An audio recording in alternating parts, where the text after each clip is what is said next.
Did you know that some of the most extraordinary structures in history are found in the Bible? Some were built with unimaginable wealth, others mysteriously collapsed, and a few remain an enigma that even modern science cannot fully explain. Today, you will uncover the 5 greatest biblical constructions and the secrets they hold. The last one will leave you speechless. Get ready for an incredible journey through faith, history, and archaeology. Imagine building a massive ship with no modern technology, no cranes, no electric saws, no metal tools, just wood, bare hands, and sheer determination. That is exactly what Noah did. This is one of the greatest mysteries of the ancient world, a story that has endured for millennia, captivating scientists, archaeologists, and people of faith alike. According to the Bible, at a time when the world was filled with corruption and wickedness, God chose one man to complete an impossible task: build a colossal vessel that would save his family and pairs of every animal species from an impending global flood. It was an instruction that defied logic, a command that required immense faith and dedication. Now picture the scene. Noah, an elderly man, receives this divine command. He begins cutting massive logs, carefully shaping each plank, creating precise joints, and assembling a structure unlike anything the world had ever seen. The work was excruciatingly difficult. Decades of relentless effort under the scorching sun, facing the mockery of those who refused to believe in the coming catastrophe, enduring exhaustion and doubts, yet never wavering in his mission. But the Ark was no ordinary boat. It was a marvel of ancient engineering. The dimensions were staggering, approximately 450 feet long, 75 feet wide, and 45 feet high. To put that into perspective, that is the size of a modern cargo ship, yet it was entirely made of gopher wood, coated in pitch inside and out, making it waterproof and capable of withstanding the violent floodwater. But how did Noah, without advanced tools or any shipbuilding experience, manage to construct such an enormous vessel? How did he organize the thousands of animals inside? And the most pressing question of all, did a flood of such magnitude truly occur? Geologists and historians have long debated the possibility of a global flood. Many ancient cultures, from Mesopotamia to China, have stories eerily similar to that of Noah. Archaeological findings suggest that a massive deluge may have indeed occurred thousands of years ago, submerging entire regions, possibly giving rise to the legend of the Great Flood. But perhaps the most astonishing claim is that Noah's Ark may have actually been found. In 1959, a Turkish pilot flying over Mount Ararat captured aerial images of a formation that eerily resembled a ship's hull buried within the icy mountain. Since then, numerous expeditions have attempted to confirm whether these remnants belong to Noah's legendary Ark. Some explorers have discovered petrified wood, strange geological formations, and even metal rivets embedded within the structure elements not commonly found in natural rock formation. Could this truly be the Ark of Noah? Science remains divided, but faith remains unshaken. Now, imagine standing before a city surrounded by massive, impenetrable walls, so thick and tall that no army could hope to break through them. But then, something impossible happened. These walls do not crumble under siege engines, they are not set ablaze by flaming arrows, nor do they fall by any human force. Instead, they collapse entirely simply by the sound of trumpets and the power of faith. This is the story of Jericho, one of the oldest cities in the world and the site of one of the most astonishing events in biblical history. But did this event really happen? And what does modern science say about it? The Bible describes Jericho as a heavily fortified city, seemingly impenetrable. Yet, God had a plan that defied all military strategy. He commanded the Israelites to march around the city once a day for 6 days in complete silence. On the 7th day, they circled the city 7 times, blew their trumpets, and let out a mighty shout. And then, something beyond comprehension occurred. The walls collapsed completely, leaving the city defenseless. How could such a thing be possible? In the 20th century, archaeologists launched numerous excavations in Jericho and uncovered astonishing findings. In the 1950s, British archaeologist Kathleen Kenyon unearthed massive wall ruins and, most intriguingly, clear evidence of a sudden collapse. The walls appeared to have fallen outward rather than being knocked down by an attacking force, an extremely unusual phenomenon for a besieged city. One theory proposes that a powerful earthquake could have triggered the collapse. Jericho is located on a major fault line where tremors have occurred throughout history. But here's the most astonishing detail. How could Joshua and the Israelites have possibly predicted the exact moment an earthquake would strike? And even more incredibly, how could such a natural event have coincided precisely with the trumpet blast and the unified cry of the people?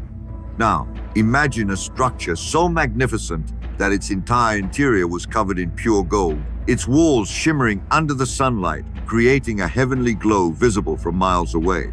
A sacred place, built to house the presence of God himself. This was Solomon's temple, the most grandiose and opulent construction ever erected in ancient Israel. But how was this awe-inspiring temple built? And what does archaeology reveal about its existence? Solomon, the wisest king of Israel, was given a divine mission by his father, King David, to build a house for God. The chosen location was Mount Moriah, the very same place where Abraham had nearly sacrificed his son, Isaac, centuries earlier. The construction was monumental. Stones were carefully carved and transported to the site without the sound of hammering or chiseling, as per divine instruction. The most exquisite cedar wood from Lebanon was brought in large quantities to adorn the temple. And the most breathtaking feature, the entire inner sanctum was coated in pure gold. After 7 years of meticulous craftsmanship, the temple was finally completed. Solomon gathered all of Israel for an unforgettable dedication ceremony. He stood before the altar and prayed for God's presence to dwell in this sacred house. Then, something miraculous happened. A glorious cloud filled the temple, and fire descended from the heavens, consuming the offerings on the altar. It was an undeniable sign that God had accepted this house as his divine dwelling place. But as history has shown time and time again, great empires rise and fall, and even the most magnificent structures are not immune to destruction. The fate of Solomon's temple would take a tragic turn in the centuries to come. And now, prepare yourself, because the next construction we are about to uncover is even more mysterious and awe-inspiring. Now, imagine a world where all of humanity speaks a single language. No barriers, no misunderstandings, no division, just one united people with one goal, to build a tower so tall that it would reach the heaven.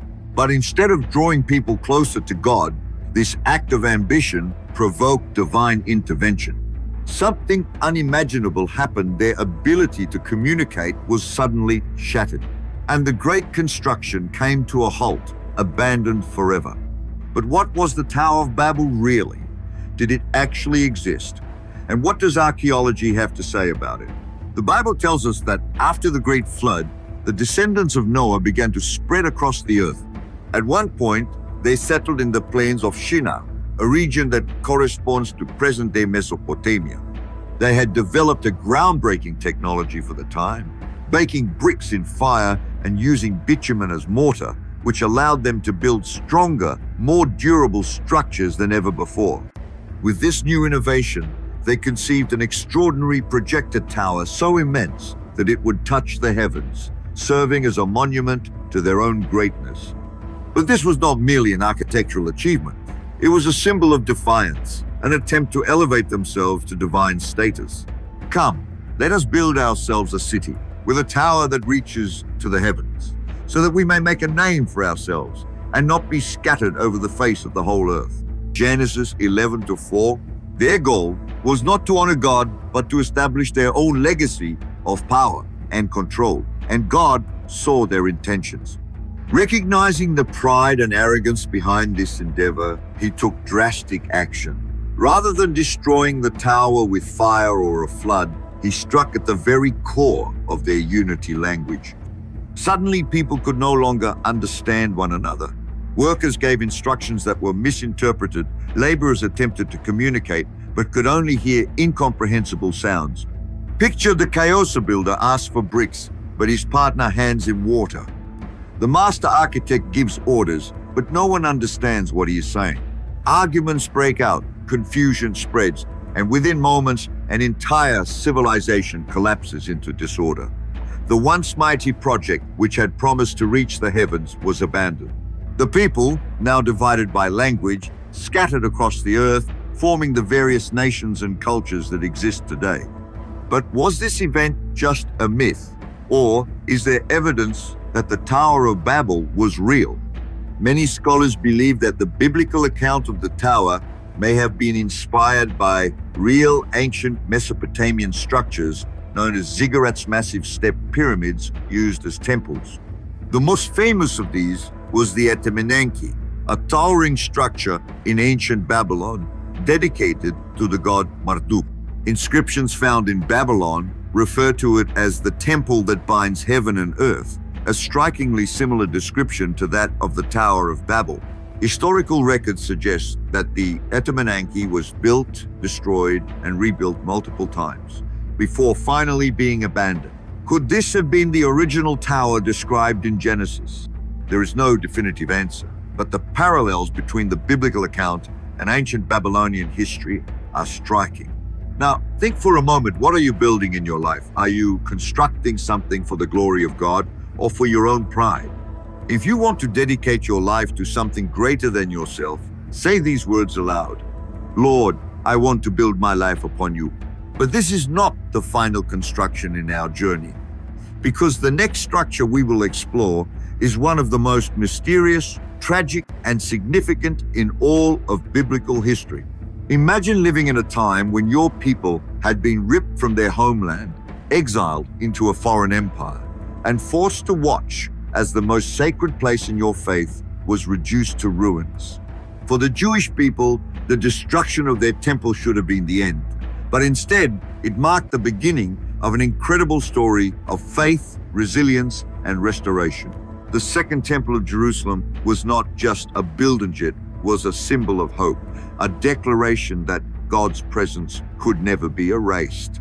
After 70 years of exile in Babylon, the Jewish people were finally granted permission to return home. The Persian king Cyrus the Great, in an unexpected act of generosity, issued a decree allowing them to rebuild their sacred temple and even provided funds to help finance the construction. But when they returned to Jerusalem, they were met with a harsh reality. The once glorious city was in ruins. The original Temple of Solomon, a masterpiece of gold and grandeur, was completely gone. The new temple would be smaller, less extravagant, lacking the splendor of its predecessor. There was no Ark of the Covenant, no glowing walls of gold, no divine fire from heaven. The elders who had seen the original temple wept at the sight of this modest replacement.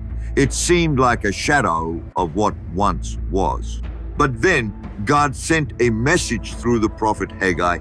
The glory of this latter house shall be greater than the former. Haggai 2-9. How could this be? How could this simpler, less magnificent temple surpass the legendary Temple of Solomon? Centuries later, the answer would become clear. Because it was inside this second temple that the Messiah himself would walk. This was the temple where Jesus Christ taught, where he overturned the tables of the merchants, where he performed miracles and proclaimed the coming of the kingdom of God. The true glory of the second temple was not in its gold, but in the presence of Christ. However, as Jesus predicted, this temple would not stand forever. In the year 70 AD, during the Jewish revolt against Rome, the Roman army besieged Jerusalem. After months of brutal fighting, the city was overrun and the temple was set ablaze. Ancient historians recorded that the gold from the temple melted into the cracks of the stone walls, and the Roman soldiers, eager to collect it, tore the structure apart, stone by stone, fulfilling Jesus' prophecy that not one stone will be left upon another. Today, all that remains of this once great temple is the Western Wall, also known as the Wailing Wall, a place of prayer and mourning for the Jewish people, a silent reminder of its former glory.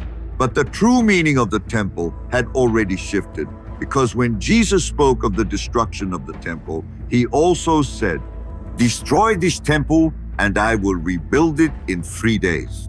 John 2:19. He was not referring to a physical building, but to his own resurrection, signaling that the true dwelling place of God was no longer inside a structure, but in the hearts of those who believe in him. Now, think about this. If God desires to dwell within you, is your life prepared to receive him? If you want to become a living temple for God, say these words aloud: "Lord, dwell in me." Want to hear more Bible stories? Then subscribe to our channel, leave a like, and share this video so more people can learn these stories.